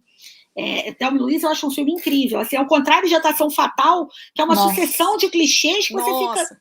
Quando aparece a cena... Está maravilhosa. Tá, ela está sempre maravilhosa. Não, Era Uma Vez um Sonho, ela está fazendo um papel também inacreditável.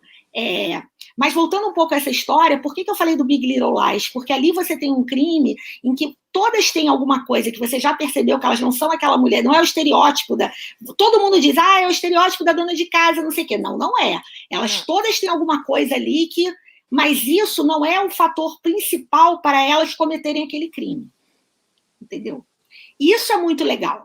Elas não está se justificando com alguma coisa, tanto que a saída mais clichê seria a menina que foi estuprada matar ele, ou a mulher dele, mas se a mulher dele mata, você vai jogar naquele lugar, ela era abusada por ele. Não, não era, ela tinha uma relação com ele, que você pode achar horrível, mas eles tinham um acordo ali, entendeu? Que era um acordo bom, enfim, de alguma maneira bom para os dois. E quando chega o personagem...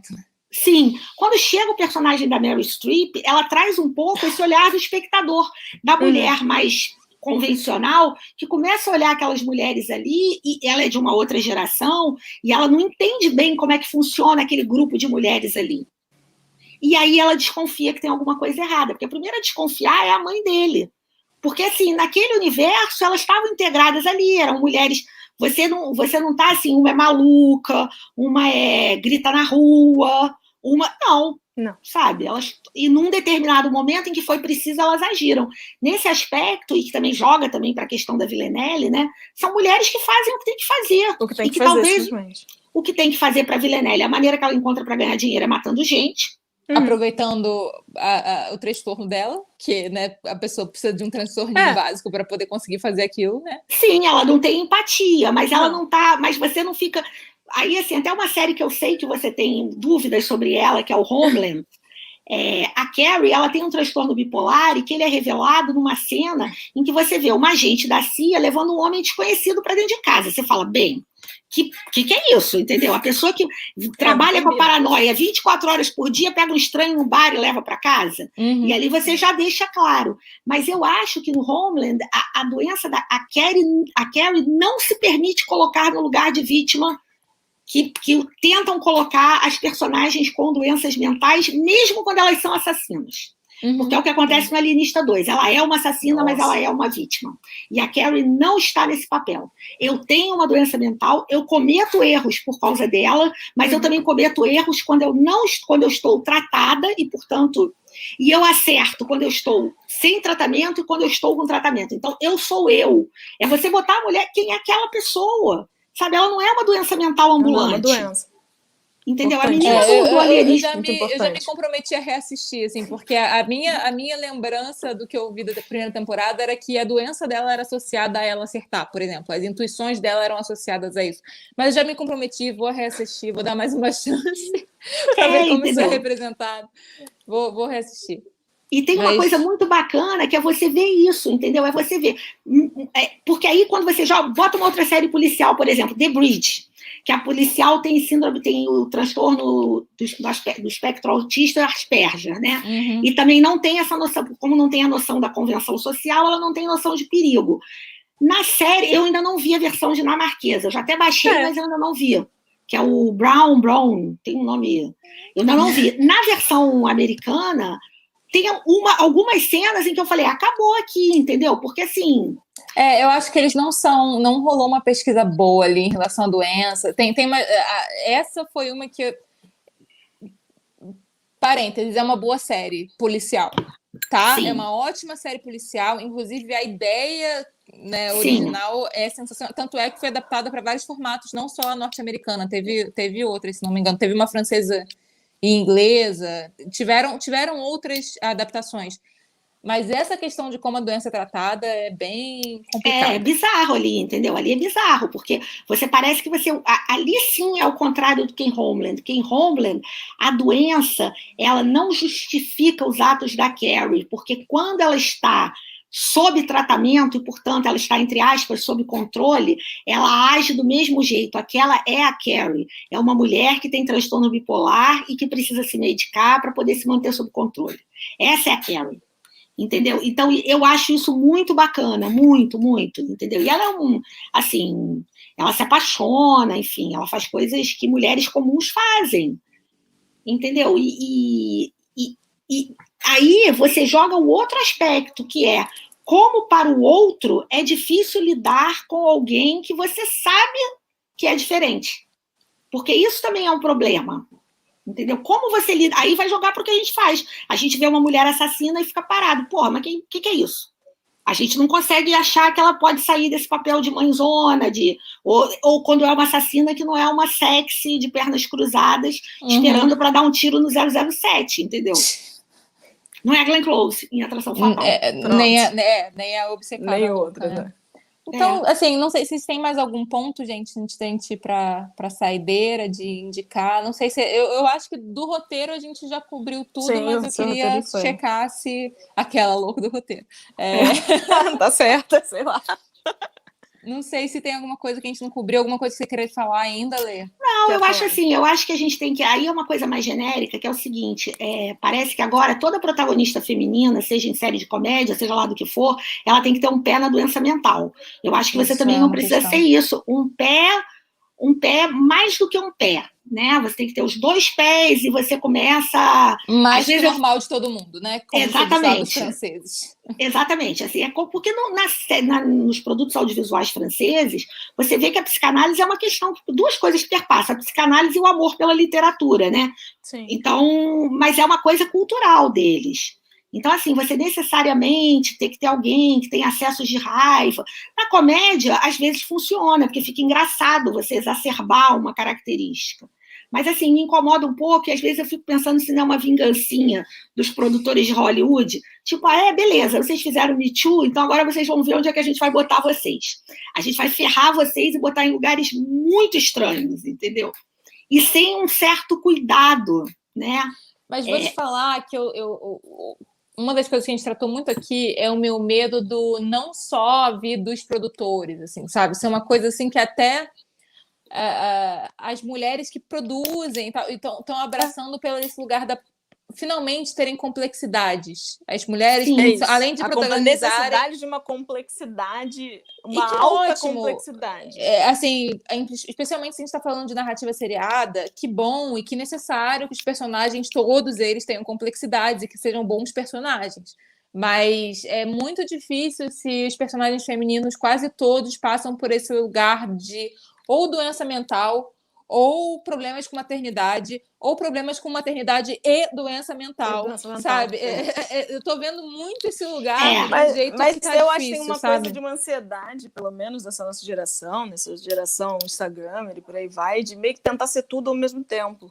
Sim. E eu acho que a produção é isso, a produção é o que ela sempre foi, é o espelho da sociedade, ela reflete a gente. Então, de repente, todo mundo descobriu que não sei, todo mundo. As pessoas pararam para finalmente se olhar, perceberam que elas tinham um traço disso, traço daquilo. De repente, todo mundo já teve uma depressão. Agora eu vou conversar com uma pessoa que nunca teve uma depressão, agora. meu Deus do céu. Sim, não, e aí você também tem aquela coisa, é legal você dizer que você tem uma depressão, porque aí você, imediatamente, você carrega uma solidariedade a você, eu não estou desfazendo de jeito nenhum de gente Não, mas depressão. a gente está vivendo num lugar de romantização de doenças mentais, assim como a gente viveu, eu lembro que na minha adolescência houve muito uma romantização de sexualidades diversas. Houve muito esse lugar, assim, de... E, gente, não estou falando que quem de fato tem não passa por grandíssimos sofrimentos, inclusive naquela época. Não é sobre isso. Sim. Não é sobre isso. É sobre... eu testemunhei pessoas que não eram se passarem para tentar se aglutinar em algum lugar, né? Que aparentemente... Né, e agora para chamar atenção, né? E agora para chamar atenção. Porque aí pipocam esses grupos assim, eu tenho depressão, eu tenho isso, eu fico olhando aqui e falo, gente, mas assim, eu acho legal você conversar com outras pessoas que se sintam como você se sente. Não, que bom que existam isso, né? E que bom maravilhoso. Que tenham rede de apoio quando ela de fato tem aquilo, né? Mas... Ter rede de apoio é maravilhoso, mas às vezes eu sigo muitas dessas redes de apoio. E às vezes eu fico olhando ali algumas pessoas, que eu posso estar errada, mas assim, foi uma maneira também que elas encontraram para chamar atenção para si. E às vezes, não necessariamente com o que está se discutindo ali, entendeu? Porque, assim, essa ânsia de aparecer, essa ansiedade, eu quero aparecer, então, se eu disser que eu tenho isso, muita gente vai me dar atenção, e você começa a botar a mulher mais no lugar que ela sempre teve, que é o lugar da maluca. Né? Parece que a mulher, para ser complexa, ela tem que ser louca, né? E louca de fazer coisas muito fora do normal. Por quê? Entendeu? Tantas de nós temos personalidades tão múltiplas assim e não... Sabe, é uma coisa meio... É um lugar meio estranho ainda. Acho assim, que ainda vamos chegar... A complexidade já existe, né? E os conflitos já existem. Eu acho que não... a gente não precisa reforçar estigmas, né? Para ter personagens femininas complexas, né? Sim, não precisa jogar nesse lugar da maluca ou da que tá com TPM.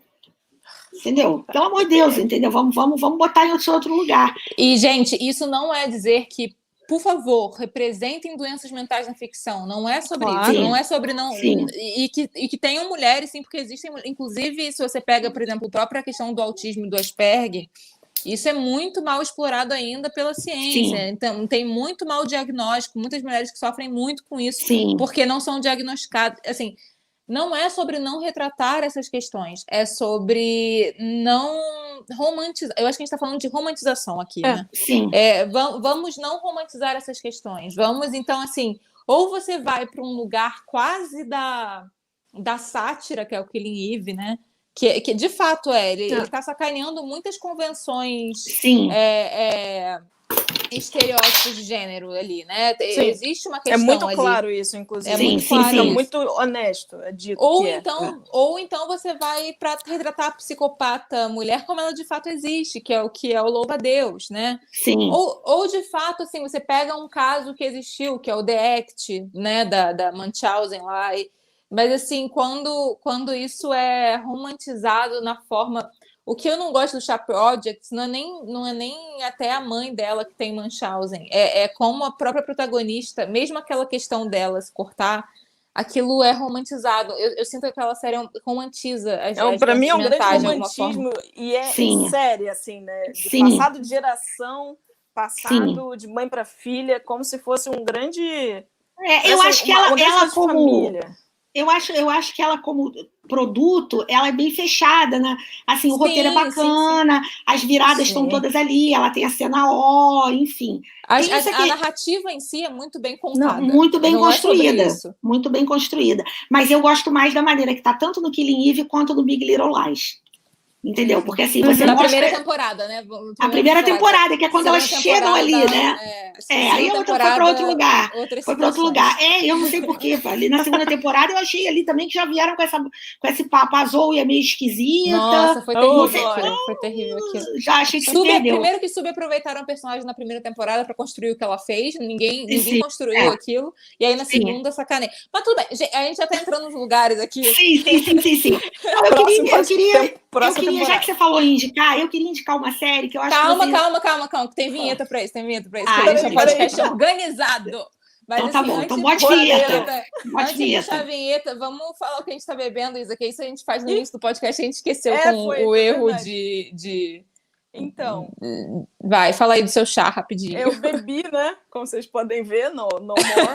É um modelinho de chá simpático, você faz ele na água gelada. Ele é da Mate Leão. Ele é um chá gelado. Realmente, você bota isso aqui na água bem gelada. E ele é chá verde com gengibre e limão, ó. Eu mostro isso aqui porque, sei lá. Você faz na água gelada. Deve poder fazer na água quente, né? Qual é o sentido da vida? E eu voltei para as cervejas cítricas, vim para uma praia, with beer, só que com limão siciliano e coentro, né? Eu e os meus experimentos. Coentro, amiga. Coentro, mas é bom, eu juro que é bom. Eu ia perguntar, é bom, eu tô bebendo água. E a água. Sempre muito bem-vinda. Vou puxar a saideira, então, para você fazer a sua Se eu fosse a Villanelle, eu estaria tomando uma taça de champanhe que combinaria mais com a personagem. Justo. Vou puxar a vinheta, aí você faz sua indicação. Vamos lá.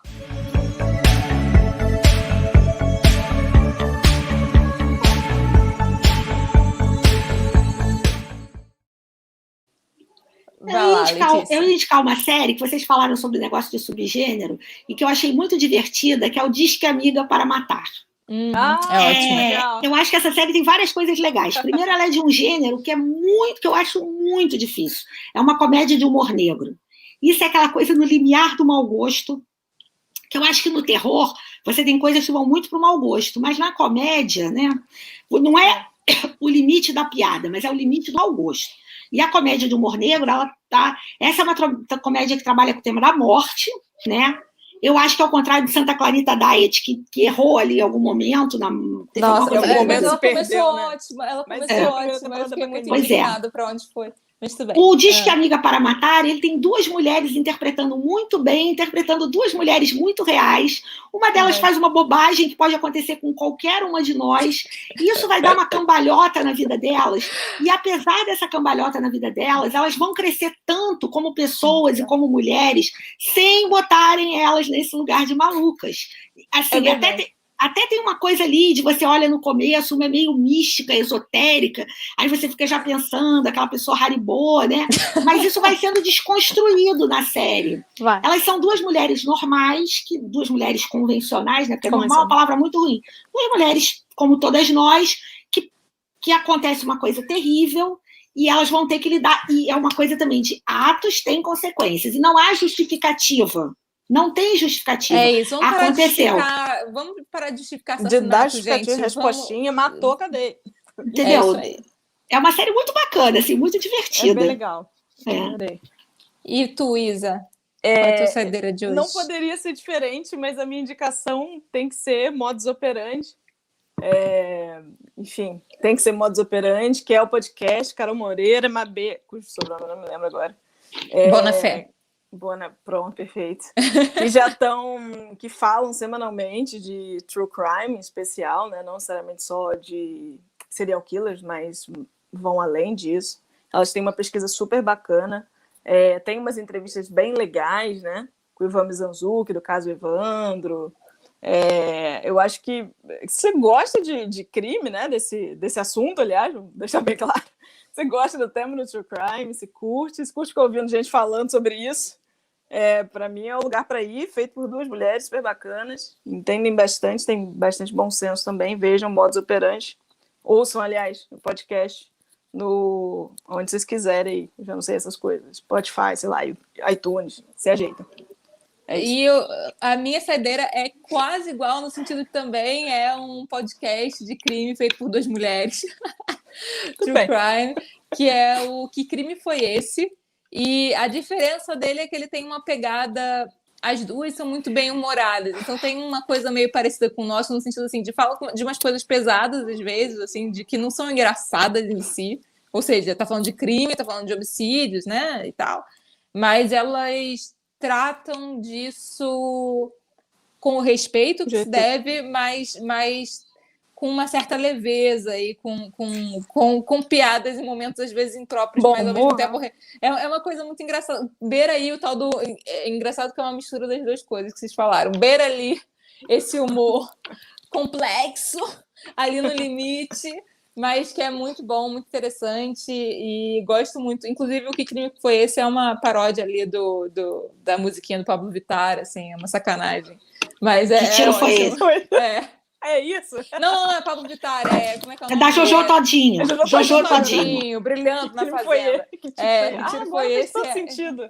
Que tiro foi esse? Então é isso, gente. Por hoje, ficamos por aqui. Foi muito bom ter vocês aqui conosco. Muito Inclusive, bom, tivemos várias presenças ilustres. Tive o mentor Gustavo aqui nos comentários para honrar a Dona Letícia. E é isso, gente. Obrigada, Letícia, por comparecer. Muito obrigada, adorei. Obrigada Espero demais, que você venha Letícia. novamente em outros episódios. Volte. Talvez não tão chave de cadeia quanto este, mas... Quando o meu podcast ficar pronto, eu venho falar dele aqui com vocês também. Isso, com certeza. Ele já está a caminho. Aliás, já fiz o jabá do outro podcast que é sobre entretenimento também, mas fala de novo dele aí rapidinho, para já que a gente está nesse momento. Ele se chama Fora do Script e a gente fala de séries que não são as séries mais badaladas, assim. É só o lado B das séries mais lado B. O primeiro episódio foi sobre séries francesas, o segundo sobre séries argentinas. É super ótimo, gente. Indico muito, bem gostosinho. E é rapidinho de ouvir também, tem um jazzinho no fundo super gostoso. Delícia! É muito legal. Então é isso, galera. Beijo, boa noite. Obrigada por ficarem aqui 1h e tanto com a gente. 1h e um cadinho. E um cadinho bastante. Foi ótimo. Vocês gostaram? Foi maravilhoso. Tchau. E tchau, vamos para a nossa vinheta de saideira. Beijo. Beijo.